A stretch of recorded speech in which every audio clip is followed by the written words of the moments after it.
Welcome to the Truth Over Comfort show. Today's guest is Brad Pearce. He is here to talk about Africa, some of the recent coups, some of the history behind the post-colonial era with France, the UK, the US, and kind of where he sees this going on the continent of Africa and the kind of the multipolar world that may be breaking out. But it's great to have you here today. How you doing? Oh, I'm doing well. Thank you for having me on. So first of all, we just wanted to kind of tell people about yourself and your work. Okay, well, I write a Substack that is called The Wayward Brabbler. I'm also now have been published at the Libertarian Institute. I'm writing for them regularly, and I have also been published in The Cradle, which is a really good specialty publication about West Asia. I am 35. I'm kind of just getting into this career. I don't know, after, I guess I would say, not properly using my skill set for most of my adult life. I mean, and it's going quite well. I mostly tell, like, what I find to be the most interesting foreign policy stories. I try to give people full background and, some deep, I'm really interested in political theory, so some deep background of the way human affairs function, basically. And I'm also very interested in narratives and how they shape our understanding of the world that we live in, because, of course, the average person is basically completely blinded by a media that bombards them with nonsense constantly. Yeah, no, I definitely would agree with that. So kind of just jumping in kind of the subject today, because there's kind of obviously a lot of mythology around kind of the post-World War II era, the post kind of colonial era. So kind of what is the French and kind of Western legacy in Africa post-World War II and post kind of the colonial era, sorry.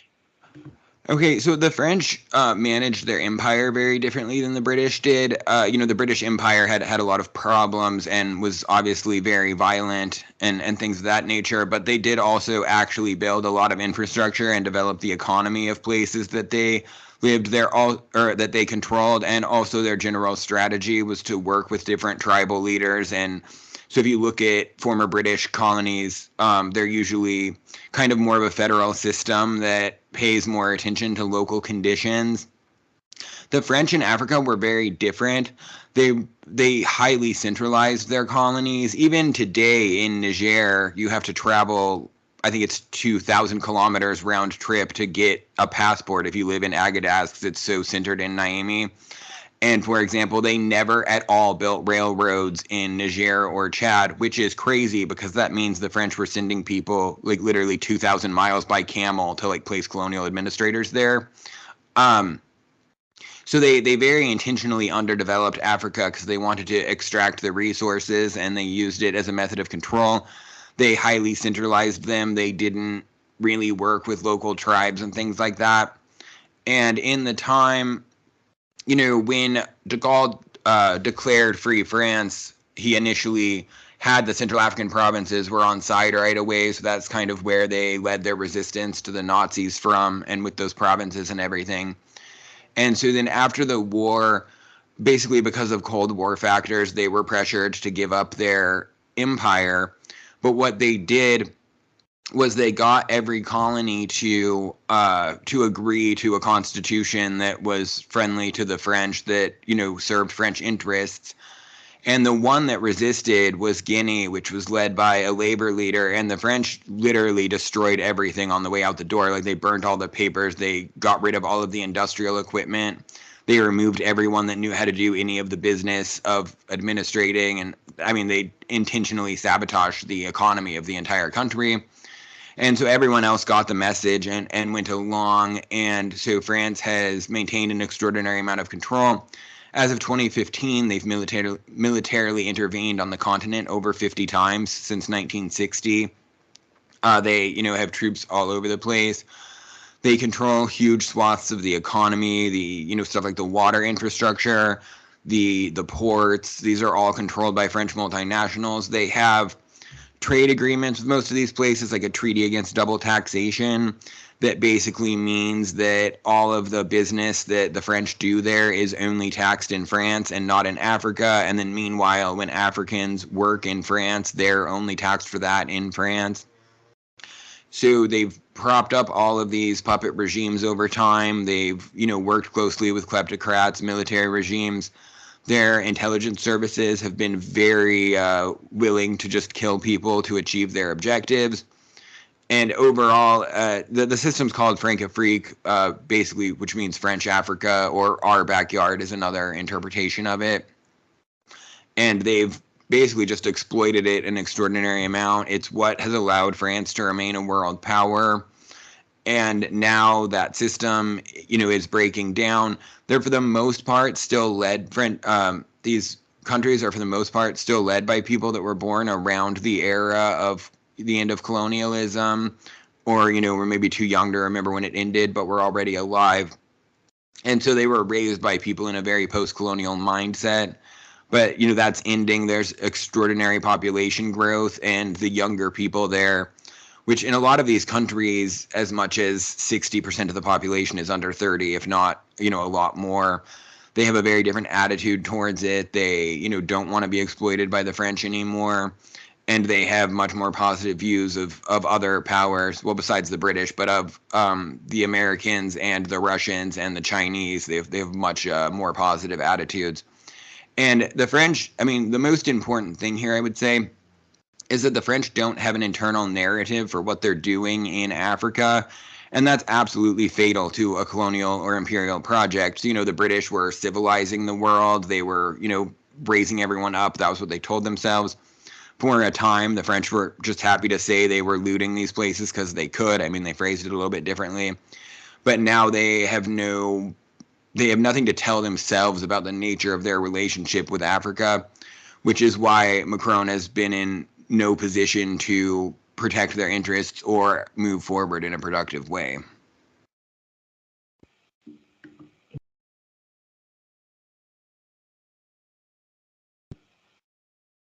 Can you explain to people kind of how the currency works? Because there's still, I think, 14 countries in kind of Western and Central Africa that use the Francophone currency. Can you just kind of explain that to people, and the fact that obviously still exists? So they have something that's called the CFA franc. There's a Western and a Central zone.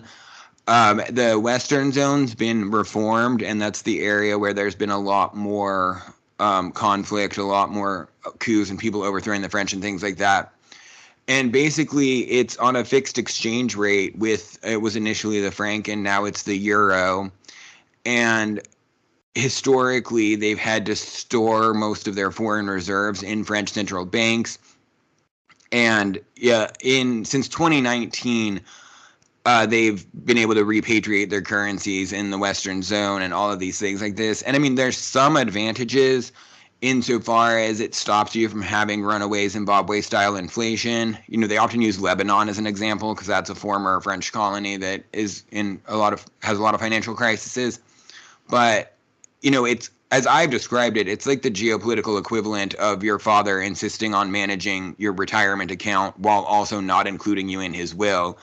Like, if they're going to be sovereign countries, it is on them to control this. The other absurd thing is that these countries export a lot of gold, so there's no obvious reason that they need to be storing their savings in a foreign currency like this when they could just store gold in a vault in Switzerland or whatever. Yeah, you explained that analogy in your article for the Credo about losing Africa. I thought that was a pretty accurate way to describe it.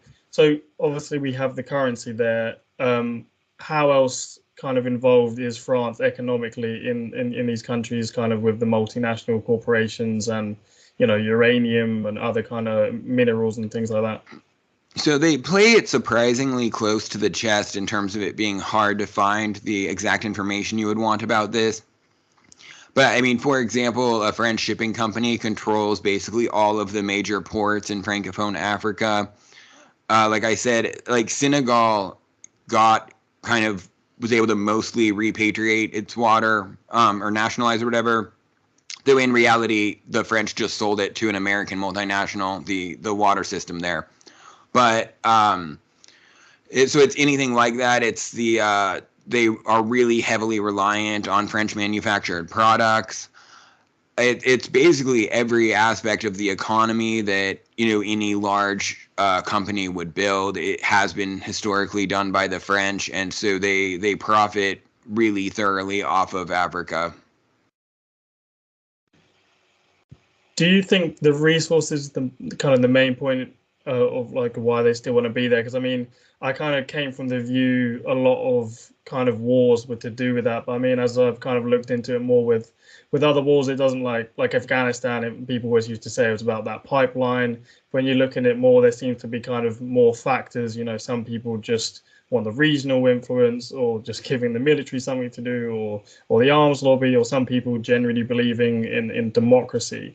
So do you think it is quite about the resources? Because, you know, when they obviously, France was quite heavily involved in overthrowing Gaddafi with Sarkozy in Libya, and there was those Hillary Clinton emails. I'm not sure if you're familiar with them, where it talks about how he wanted to get on his own gold-backed currency, and French intelligence kind of found out about that. And then even if you kind of read the follow-up emails, not just France, like David Cameron, other firms, it was all, they were just talking about kind of oil. So how much do you think the resources plays into it? How much do you think it's just about kind of regional influence? With France specifically, we can maybe enter the US after. Okay, in general, I'm a big skeptic of that, the central banking theory of the cause of conflicts. And the reason for this is that I think people might have the causality reversed there, because the people that are the most likely to be targeted by, you know, kind of the Western cabal, I mean, there's not a great thing to call them, but the people that are the most likely to get targeted by them understand how sanctions work, and so they're the ones that are going to try to remove their country from being vulnerable to that. So I think it's the fact that they're already a target that causes them to try to get out of the international banking system, not them trying to get out of the international banking system that causes people to attack them. I do think that, I mean, and we're really seeing this in Ukraine currently, but I think that people do underestimate the extent to which people want to just waste weapons because they get replaced. And then, you know, that's really a big part of the money of warfare. There is also the resource issue. But in reality, Niger's uranium industry is actually much smaller than people are imagining, though it is of the highest grade they make. France actually gets a much smaller percentage of its uranium from Niger than other countries in Europe do. However, I believe that is just a result of the fact that France is heavily reliant on nuclear power, which probably you can use a lower grade of uranium for, and other countries are buying less uranium and thus more, you know, for other purposes, and thus more of their totals from Niger. But there's no doubt that they want the gold and the mining interests and everything. I think keeping the markets open with really friendly trade policies that lead to the underdevelopment of these economies because they're so reliant on France is a big factor. But I mean, as it stands, they're more than anything just moving on inertia because it's what they've done for a long time, and they don't know how to let go, basically, even though they don't know why they're still in Africa.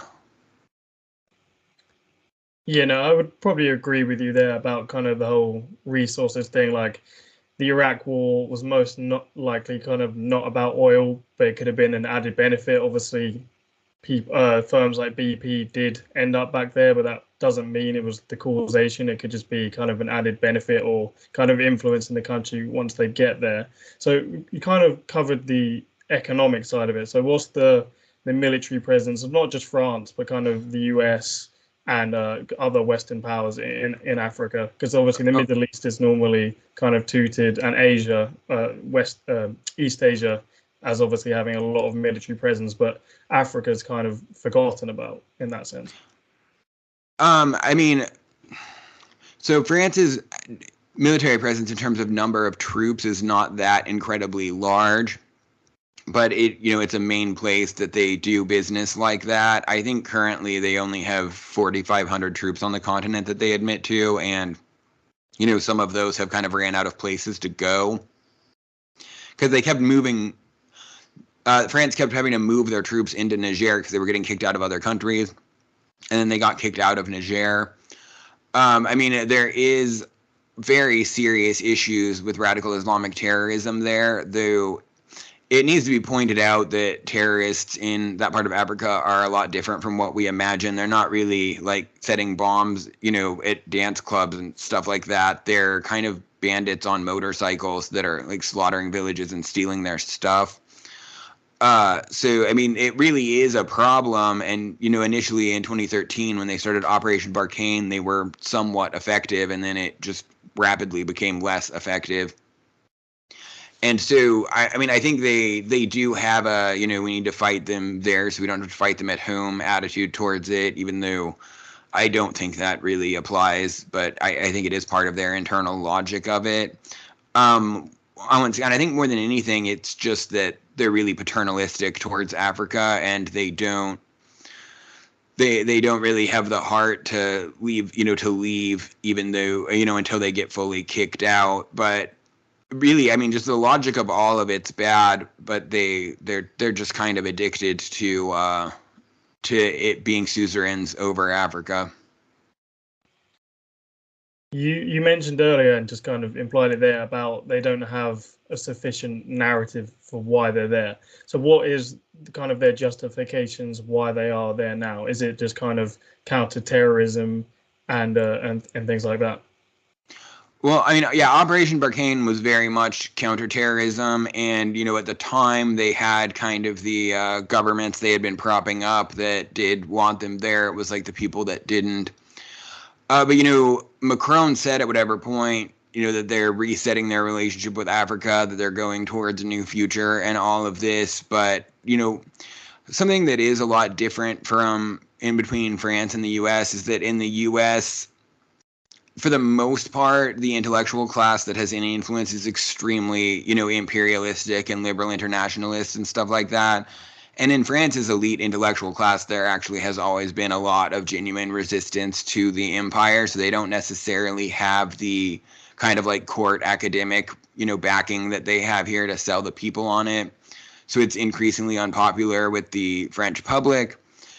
And the main issue is just, kind of like the same excuse they used for taking so long to end slavery in the United States is that, once you're there, like, how do you let it go? How do you stop their lives from becoming even worse? They don't want to leave a legacy of ashes there that, is going to make them look bad for all of history. But, all of these things are inevitably happening anyway. So there's not really anything they can do to stop that. Because, I mean, they were really bad imperial overlords. I don't even mean that from like a moral standpoint. I mean, like, they did a bad job of governing these areas, and they left them in a very bad position to stand on their own. And there's really nothing to do but leave and let come of it what may. So obviously there's been a wave of various coups over the last few years in the continent.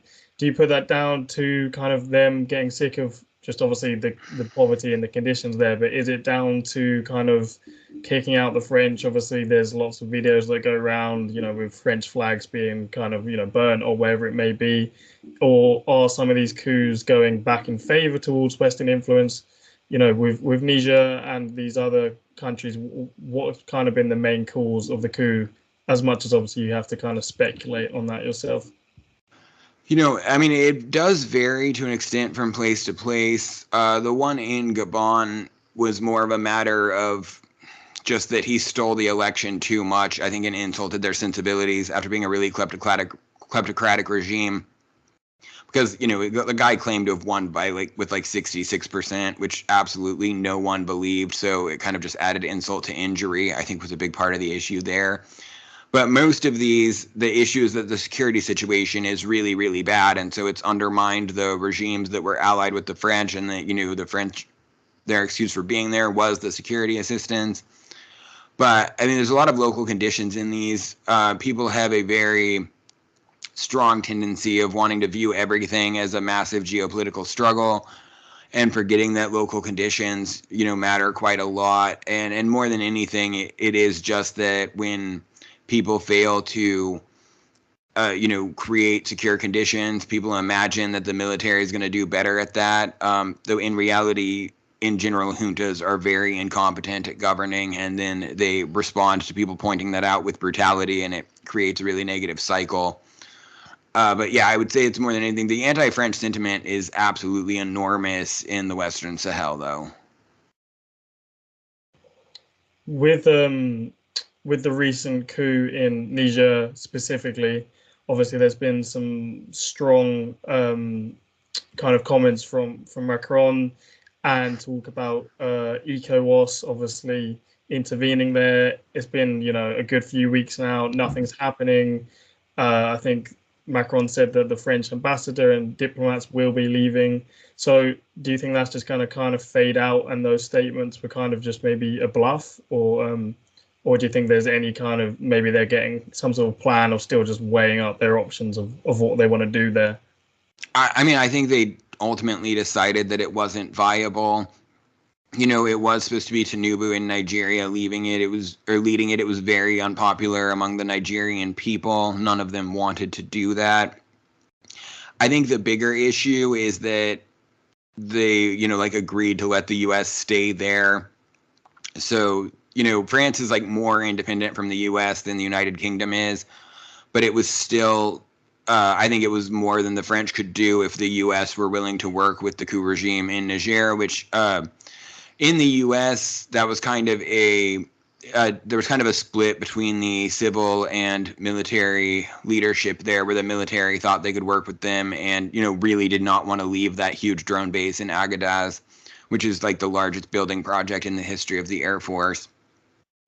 So I think the military partially won out there, and they realized their lack of options.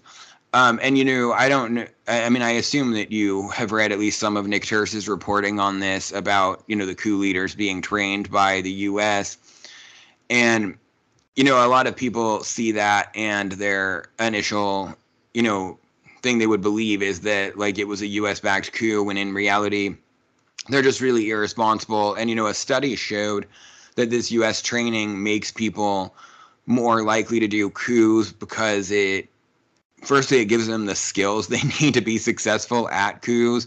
But it actually, even though they have their whole, curriculum that General Langley talked about, respect for civil government and everything, it makes them kind of think that they're better than the other people, that they're more competent to do that. It creates an insularity among the people that were trained by the U.S., where they form a clique that, can hold their secrets and plan the coup better.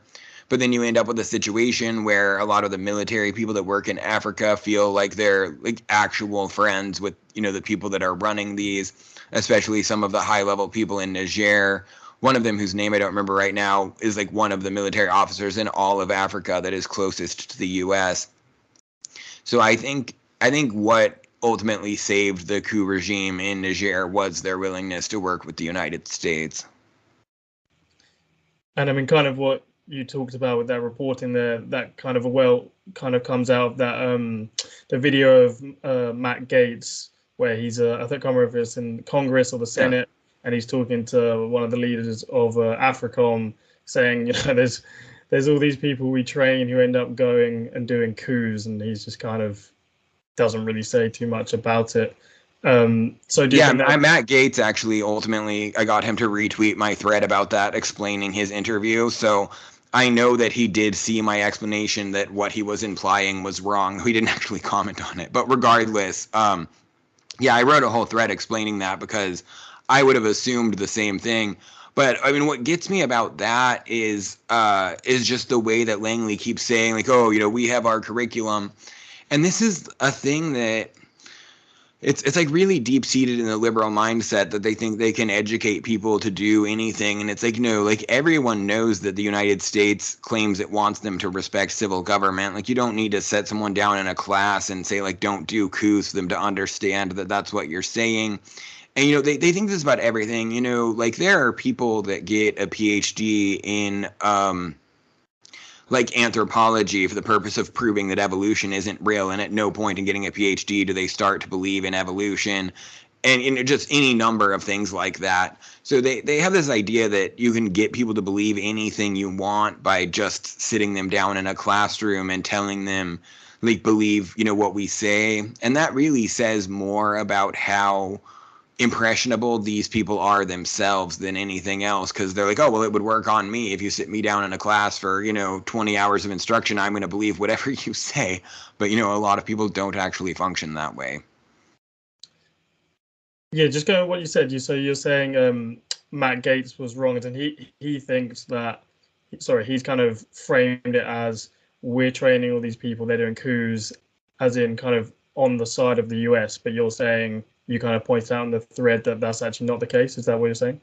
Yeah, well, and what I said in the thread is that it's not clear if he's ignorant of the situation or is politically framing it to achieve his noble goal of getting U.S. troops out of Africa, because I very much see the political benefit of how he was, framing it.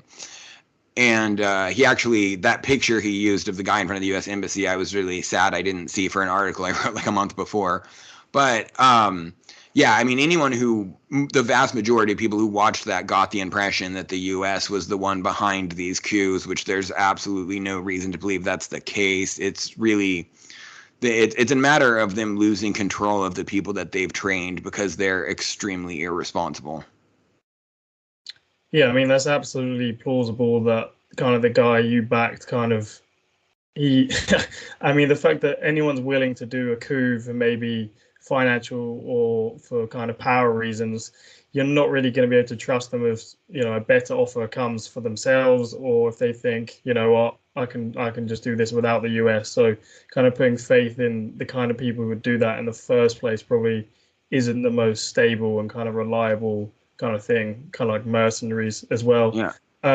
So you mentioned the Nigerian president there, who is currently the head, or Nigeria is kind of the country involved in ECOWAS at the moment. So can you explain what kind of that economic group is in Africa, and kind of what was actually originally proposed as them intervening in Niger?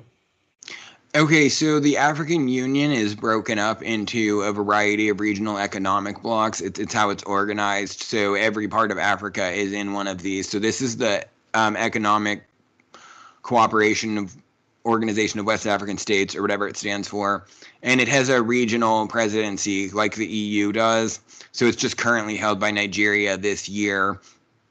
And they have, sometimes used military action in the past. Like, for example, in the Gambia, which, is a tiny English-speaking, like, river valley country in the middle of Senegal, they had a situation where the president lost an election that was widely considered to be fair, and he refused to leave office, so they sent in troops and, removed him.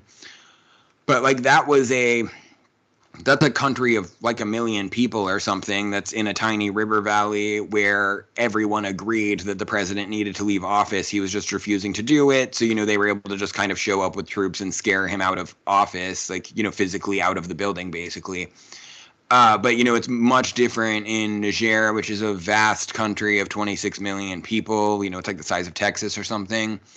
And it's completely non-viable for them to just send in these troops. But, I think that the reason that Tinubu wanted to do this had as much to do with his own issues as anything else.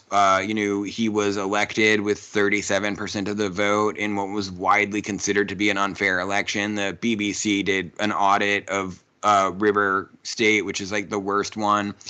And it showed like the official result had Tinubu leading 60-40, and the BBC audit showed that he lost 20-80. And then the BBC still claimed the fraud didn't change the outcome of the election. But so like I think he has his own enormous legitimacy issues. So he was trying to make like an ostentatious display of supporting democracy and discourage coups within Nigeria. Nigeria also has a very young population. Most of them support this guy, Obi. And a lot of them, want the military to do a coup to save them just because they're young and irresponsible and don't understand how that actually plays out.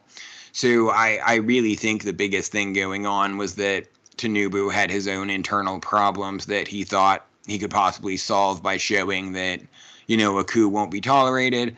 But that was really trying to shut the stable door after the horse had bolted, because this was like the 6th coup in Africa that everyone had ultimately tolerated. So no one, they're like, oh, it's one coup too many. And it's like, yeah, no, you're way too late coming to this. So just on kind of what you said there, obviously that the young population kind of wants the coup to happen. And obviously there's been celebrations of this around Africa. Even if it is them kicking out maybe a French-aligned government, do you think these coups are ultimately going to be beneficial for the people who actually live in those countries like Niger? Well, it's hard to say. It's like a similar situation to, an absolute monarchy or something like that, except that, of course, monarchs are trained their whole lives to be leaders. But it massively varies on who's in charge, how a coup is actually going to work and benefit the people, because so much power is put in one person. But I mean, I think it seems unlikely that they're going to fix anything. But the coup regimes of Mali, Burkina Faso, and Niger did sign a big security agreement, and one of the huge problems they were having is that the terrorists are centered, kind of at the intersection of their countries. And the French were unwilling to work with the coup regimes of Mali and Burkina Faso, so the terrorists could just cross the borders back and forth, when they got chased by one nation's army, just go to the other. And so I do think that as far as the security situation, it's a big deal that they're all working together and, because it's a transnational issue between their countries. But overall, it seems unlikely that, they're really going to change anything, though I don't know. I mean, like Ibrahim Traore of Burkina Faso is young and ambitious and, kind of styles himself as, a revolutionary who's going to change things for them. So yeah, it's possible, but I don't really see anything getting meaningfully better. But there's a very large young generation coming up of people that want to work hard and fix their country. So I mean, hopefully they can transition to some sort of government that actually works for the people. But what is obvious is that the French presence has not been improving anything. What do you make of kind of so again, there's obviously lots of videos you see them, obviously with the French flags, burning them or whatever they're doing, and then obviously there's a lot of them holding kind of Russian flags. What do you make of the reality of kind of Russia's or the Wagner Group's presence in Africa? And obviously there's been lots of recent summits with Africa and Russia, and obviously there's lots of countries around the world that seem to be getting closer to Russia and China as they're getting obviously sick of the US and kind of the Western system. So what do you kind of make of the these African kind of nations' relationships with Russia, and you can chuck in China as well? Okay, well, firstly, I just want to say it was really funny. I was wondering where these people are getting Russian flags, just because, I mean, like physically getting them, because owning a foreign flag is not a normal thing. And then there's actually a video about a guy that, works as a man, you wouldn't call him a seamstress, but anyway, that works in like a fabric shop and was talking about the business of, sewing these flags for people. And some of them are quite literally cutting up French flags and re-sewing them into Russian flags because they're the same color. But anyway, regarding Wagner Group's presence, it is definitely something that is highly overplayed by people that want you to be very scared of them.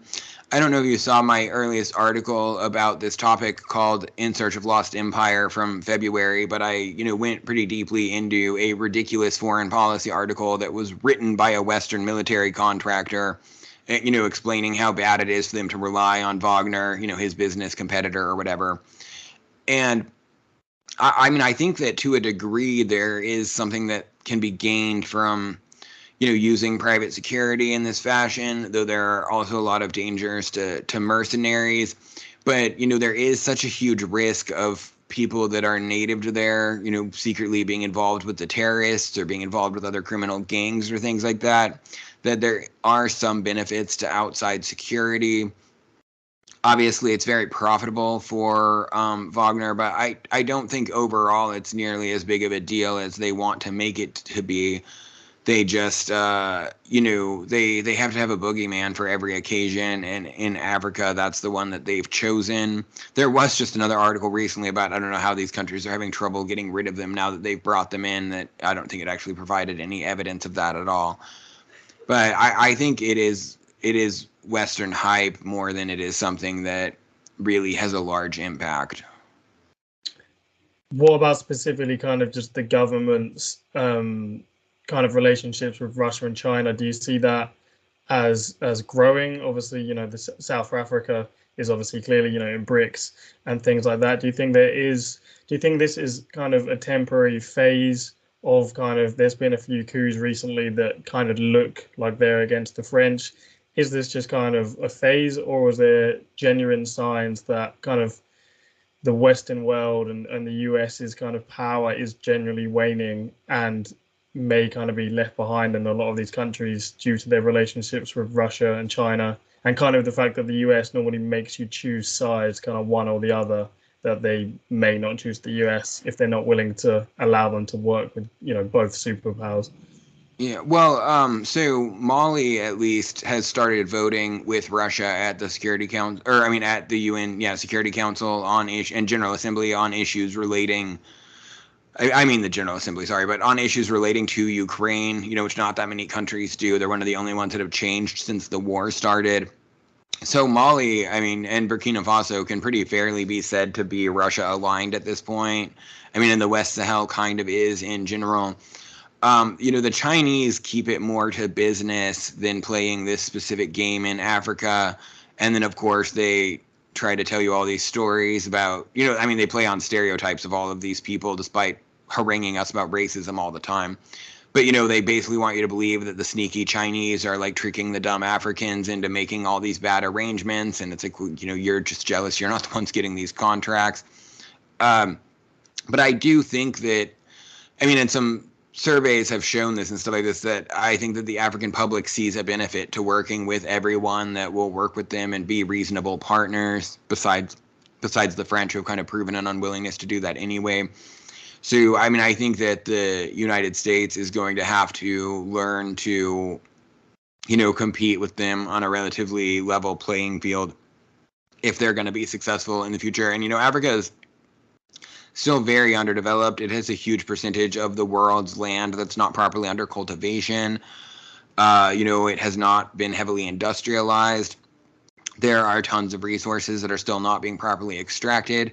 There's a huge labor force. So, there's tons of money to be made in Africa for everyone. I had an article published about this at the Libertarian Institute called Africa as a Continent, Not a Chess Piece, from a few weeks ago that explained a lot of this. But yeah, I think that the United States, for one thing, it does have to detach itself from France, which it's already kind of doing. But I do think if it's not willing to let these countries, kind of be more independent and work with everyone, that it's going to lose out on a lot of economic opportunities as well as opportunities for diplomatic and military influence. Do you think the US will actually do that, though? Or is it going to be kind of like the Cold War where, there's a hint of they may be communist, even though they're normally not, and they will overthrow them? Do you think they can't? I know you don't think that, but do you think they will go about it, how you said, where they see, well, if we don't kind of just play normally and allow them to trade with China, Russia, we will completely lose out? Or do you think they're going to, double down like they normally do, like telling the UAE they can't, work with a Chinese company, and then, hold up kind of arms deals and things like that? Do you think they actually will do that, or are they gonna double down basically? Yeah, well, being willing to work with, the junta in Niger so that they could keep their bases there is pretty classic US. So, like, that doesn't surprise me very much. But, yeah, it would be the most like them to double down and then ultimately fail, because this country is led by deeply unserious people who live in the past and don't understand the world that we live in. So, yeah, I would be surprised if the government does well at it. It may be the case that corporations themselves do quite a lot better than the government is. So it's hard to say, but we're ruled by very incompetent people over here. Yeah, I've kind of been saying that on recent interviews, that then the more kind of, you see it playing out with China and Russia and kind of the growth of BRICS, the multipolar world and stuff, it really does seem like it's just genuine incompetence. Like, they put sanctions on all these different countries who then form a new bloc to challenge the US. But just off the topic of Africa, we can go back to it, but just where do you kind of see the multipolar world going? Do you think kind of these things that are going on in Africa kind of a part of the bigger picture of things like that? Do you think the US kind of play into the question there, are they just going to completely double down on China, or they let kind of this block just keep growing and growing, more countries. I mean, the Ukraine war, Russia seems to kind of be stronger with its relationship with other countries. So how do you kind of see the multipolar world playing out, or do you think there's still a long way to go with debasing kind of the dollar on the world market? I think that kind of more than anything, the question is to what extent they destroy everything on their way out the door. You know, how France did in Guinea 60 years ago, but on a much larger and more devastating scale. Something that, okay, so Americans talk a lot about kind of how good things were in the 1950s, at least economically. I mean, conservatives do, I guess. But anyway, they have this idea of like, oh, you could make so much money on a factory job. Things were going so well for us. This is like this golden era we can return to. And it's like, okay, you morons. The reason the 1950s was like that is because the industrial capacity of every other nation on earth was destroyed in the war. And America was the only country making the products necessary to rebuild the world economy. So, that was never going to be usual. It stands to reason that China, a country with 4 times our population, is ultimately going to have a higher GDP than we do. That's just none of these things are a problem. And they always apply like the way they think to China and to everyone else. The U.S., the general Anglosphere, is completely stuck in this old Central Asia global pivot, all these weird ideas from 200 years ago that were not even correct at the time. So, I mean, I think that there's a lot of opportunity in the world, but also a lot of danger. And I don't think that our status, economic and diplomatic and everything else like that needs to be reduced as much as it's ultimately going to deal with this if we just, navigate what's going on wisely. But the U.S. stopped training wise leaders a very long time ago. Our education system, both at public and elite schools, is basically just a bunch of nonsense. And so I think they're so caught in hubris, they won't know where to go next. And, unlike when the British Empire was collapsing, we don't have anyone we can latch on to kind of keep going. So, none of it really looks good, though it's not an unsalvageable situation. It's just we would have to be led by very different people than we actually are to fix it. Yeah, no, that's definitely a fair assessment. And yeah, the British Empire kind of played it. It was like, I kind of see it as like a relay race where instead of just, making a 100-meter sprint against any rival, they kind of passed the baton on to America and kind of saw it more as a team that can kind of still win. They just can't be like the main kind of person. But you seem like a obviously pretty objective person, because there's obviously certain people kind of in the anti-war movement that almost not pro-Russia and China, but they don't see them as kind of doing any wrong. Do you see not Russia but China? Do you see their rise anything nefarious so far? Take away the domestic kind of side of things. Do you see people say like the Belt and Road Initiative and even stuff in Africa is all a ploy? Do you see anything nefarious, or just kind of normal stuff, building relationships with these countries that obviously will help them rise above the US? How do you kind of see China? Well, I mean, you're definitely correct that a lot of people that oppose or anti-war oppose the U.S. empire are really reflexively kind of in favor of anything that goes against it and don't have objectivity. I do know that of people that have lived in Asia, in other parts of Asia, even if they're like anti-war libertarian types of people, they do say like, no, there's a lot of concern about China in these countries, in Thailand and Vietnam and Korea and places like that. And that, kind of some of the Americans that are anti-war, they kind of say are like ignorant about the public sentiment in those places. But overall, I don't, people like to say this really trite thing about like, oh, we think in 1-year terms and the Chinese think in 100-year terms. And it's like, no, like anyone responsible running a nation is supposed to be thinking very far ahead. We are just governed by profoundly irresponsible people that never learned to plan properly and don't believe in safeguarding the world for their children. So like I don't think that I mean I'm not incredibly worried about like a coming era of Chinese domination or anything like that. At the same time, I do think that we've kind of been governed by idiots who have made bad trade policies that have allowed our industrial base to get hollowed out and have made us unnecessarily reliant on China for all sorts of things. I mean, like for example, they make such a big deal about like fentanyl components coming in from China, and it's like, well, you are the idiots who created a situation where the medical ingredients industry completely left our country and all medical ingredients come from China. Like I promise, if we were producing medical ingredients here, they wouldn't be able to stop them from being diverted to fentanyl. This is only coming from China because we don't make our own medical ingredients. So I do think that, if you look at the places that we have like migrants coming from, like Central America and Africa, there's a lot we could do to develop their economies with better policies, trade and investment that would make us a lot less dependent on China and would ultimately, be better for us, because it is a legitimate problem. The amount, I mean, we have like too high of a degree of economic dependency on China, though in one way it's good because it should prevent war, even though it might not. But I mean, overall, I am a total China dove, but I'm also not a hippie, so I do understand that we live in the real world. But China's never really shown that much motivation to go out conquering the world in all of history. It's a huge country. It's plenty to govern just China, and they're very much, as Caitlin Johnstone's always saying, like they're looking at this from how they would behave if they were China, not from how China has actually historically behaved for 5,000 years. So I overall, am definitely a China dove, though I'm also not a CCP apologist.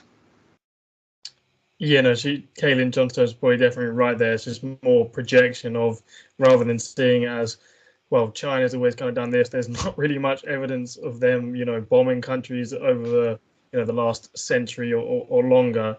But the US has, and they know they do all this like arm twisting stuff. So they may project down to China that, and just kind of through history, any kind of empire, well, not empire, but power that rises seems to kind of do similar things to other ones. So maybe they're seeing as China's just going to be kind of the next country to do that. But kind of just going back to Africa just for kind of the last 10 minutes or so here, a country that's kind of pretty forgotten about. And, I'm 22. I only kind of know like Somalia gets, the occasional bombing here and there from people like Scott Horton and antiwar.com.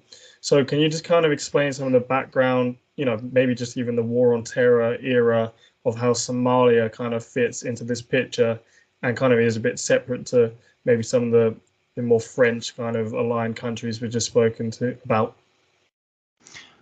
Okay, well, I mean, Somalia is a very complicated situation, though actually in many ways the collapse of Somalia is very similar to what happened in the Balkans. People just view it differently because, they're not white people, basically.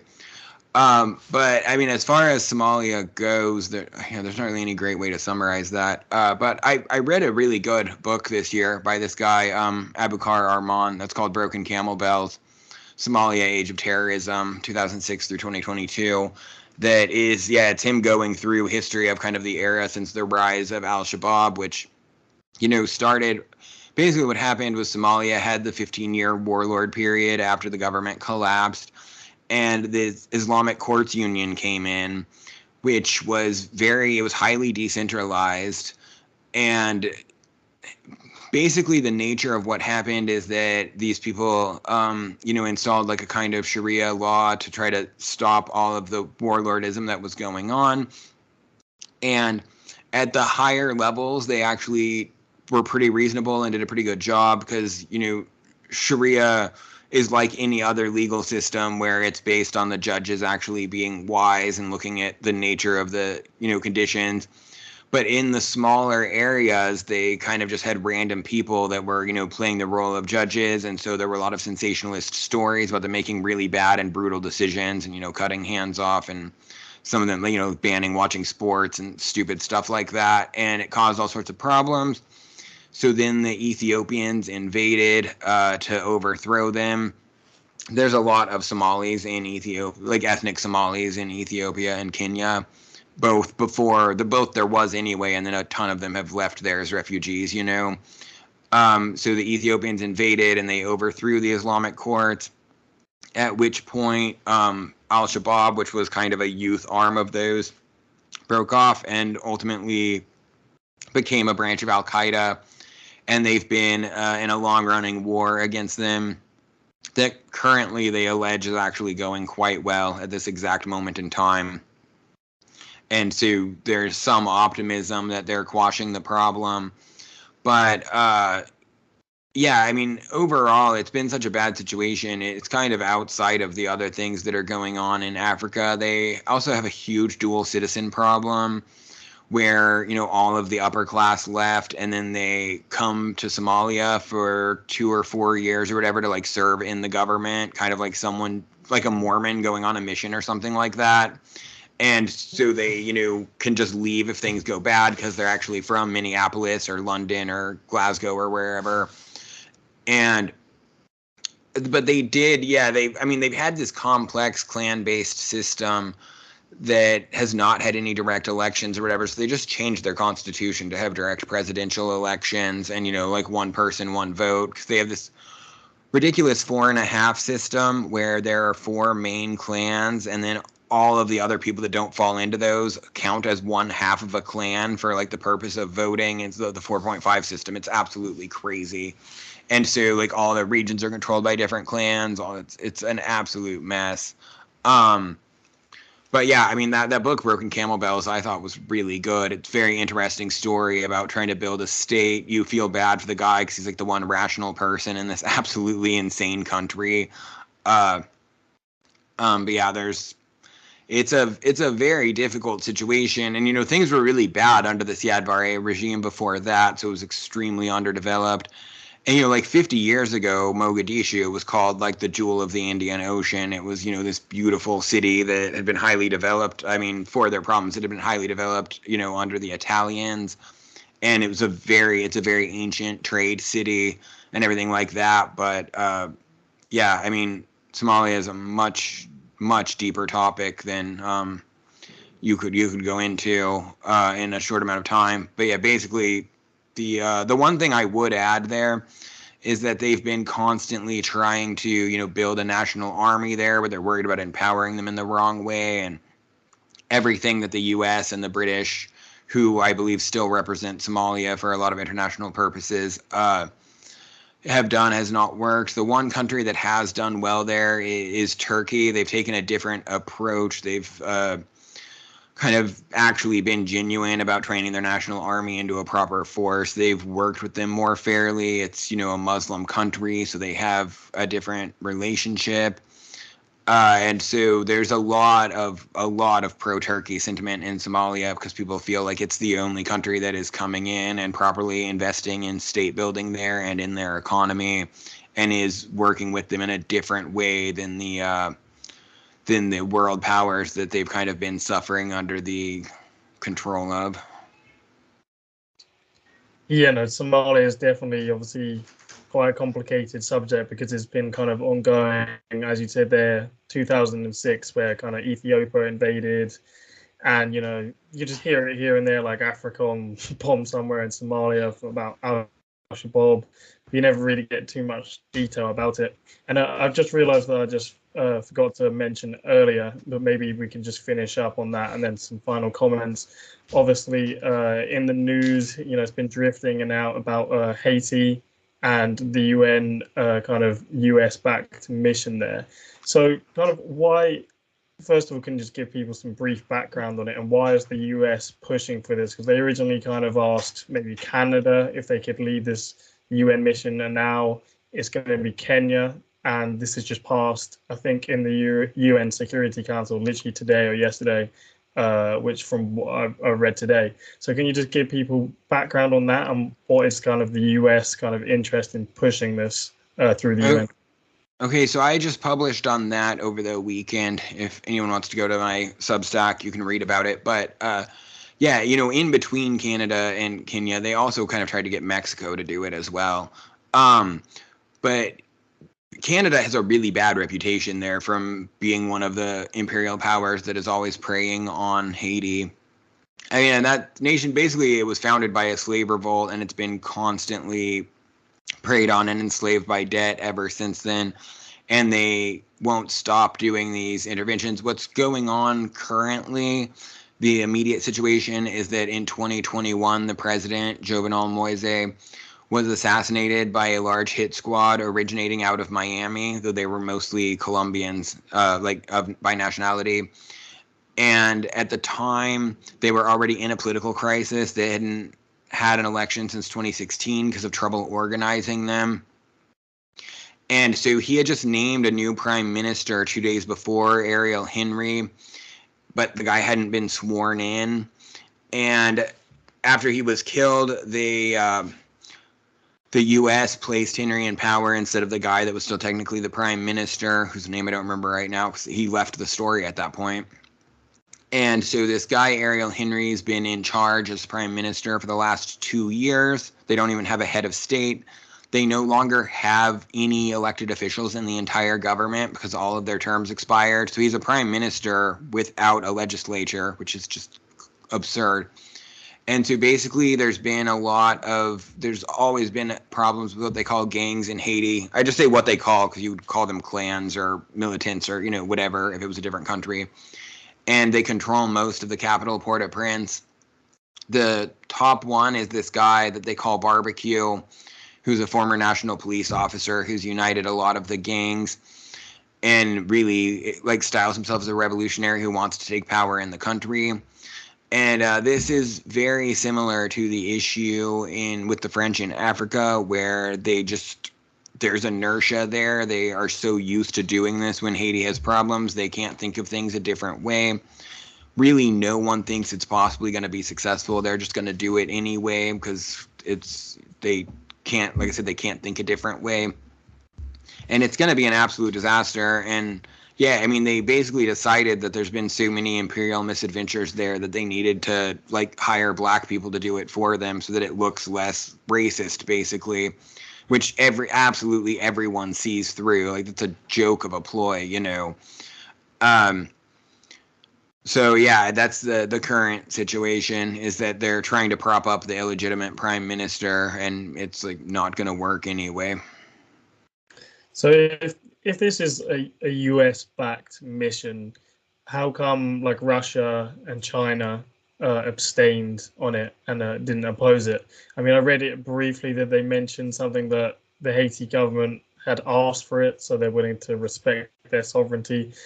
How come kind of Russia and China haven't opposed it if it's a US-backed thing? Or is it just the US isn't actually being that nefarious and they're just trying to calm some of the chaos in that corner of the world? Well, contrary to what they would want you to believe, Russia and China don't just reflexively oppose whatever the United States does.